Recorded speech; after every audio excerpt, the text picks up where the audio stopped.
Surabaya masih menjadi epicentrum COVID-19 di Jawa Timur, bahkan menjadi kota dengan kasus tertinggi di Indonesia.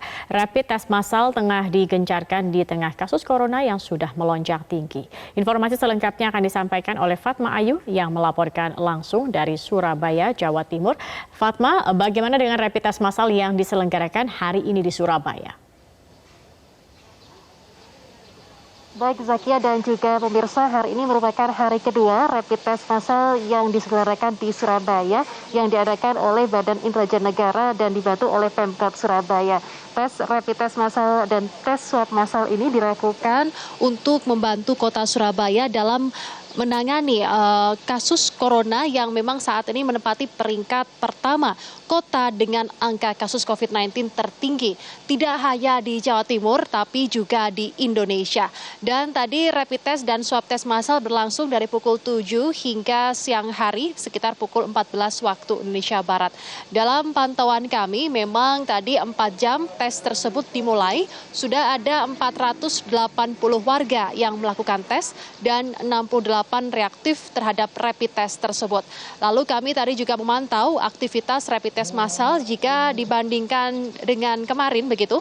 Rapid test massal hari ini lebih berjalan teratur. Walaupun demikian physical distancing rupanya masih belum diperhatikan oleh penyelenggara, dalam hal ini Pemkot Surabaya.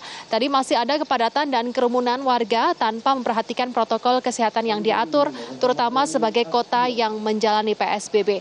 Karena memang jaga jarak aman 1 hingga 2 meter ini sangat penting. Mengingat di antara ratusan warga tersebut ada yang positif hasil tes rapid maupun swabnya. Dan ini harus yang dijadikan perhatian Pemkot Surabaya begitu. Dan lagi-lagi kepadatan masih belum diurai dengan baik.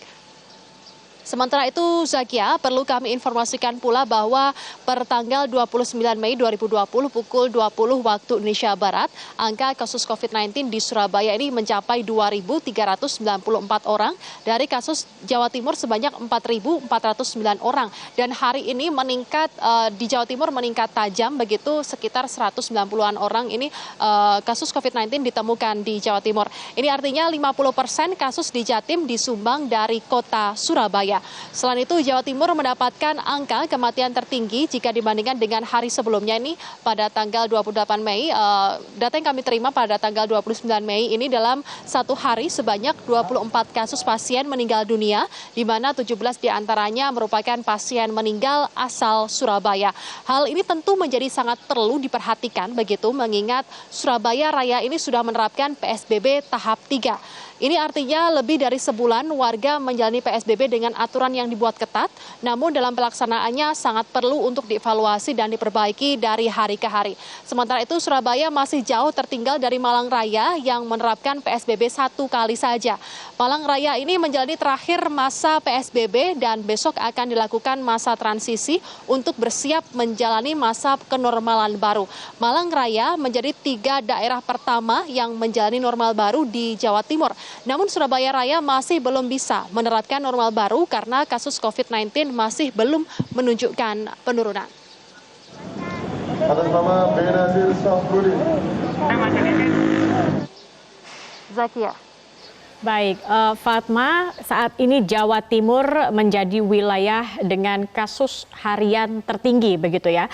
Kemudian dari pantauan Anda di lapangan, apakah pusat keramaian juga sudah ditertibkan oleh pemerintah kota Surabaya khususnya?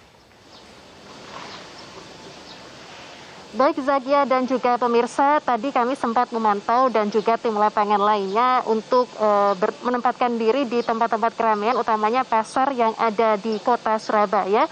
Dan memang tadi kami sempat memantau petugas atau petugas dari Pemkot Surabaya ini tidak berjaga di sana dan kerumunan ini malah terus terjadi. Seperti di sejumlah pusat keramaian yakni pasar dan juga pusat-pusat perbelanjaan yang masih banyak ada ada kerumunan warga.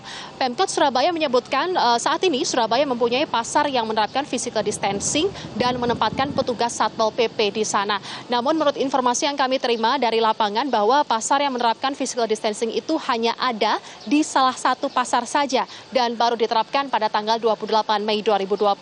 Sedangkan kami sempat memantau aktivitas warga di pagi hari di beberapa pasar yang ada di kota begitu, masih banyak yang berjubel dan berkerumun, tidak menerapkan jaga jarak aman dan bahkan ada yang tidak memakai masker. Keramaian di pasar ini tidak mengenal waktu dan saat kami pantau di salah satu pasar di pagi hari memang banyak pasar yang ramai karena aktivitas warga cenderung padat di pagi hari. Lalu kami mencoba mengecek lagi kondisi pasar yang berbeda di siang hari. Tadi tepat pukul 12 hingga pukul 13 waktu Indonesia Barat, kami memantau aktivitas di beberapa pasar dan kepadatan pun juga terjadi. Padahal itu waktunya di siang hari begitu. Sore hari pun kami juga memantau kepadatan dan keramaian masih terjadi. Dan memang hingga saat ini Pemkot Surabaya masih perlu bekerja keras begitu untuk mengurai kepadatan dan juga keramaian yang terjadi di pasar dan juga pusat perbelanjaan yang ada di kota Surabaya. Zakia, demikian kami kembalikan ke studio. Baik, terima kasih Fatma Ayu atas laporan Anda.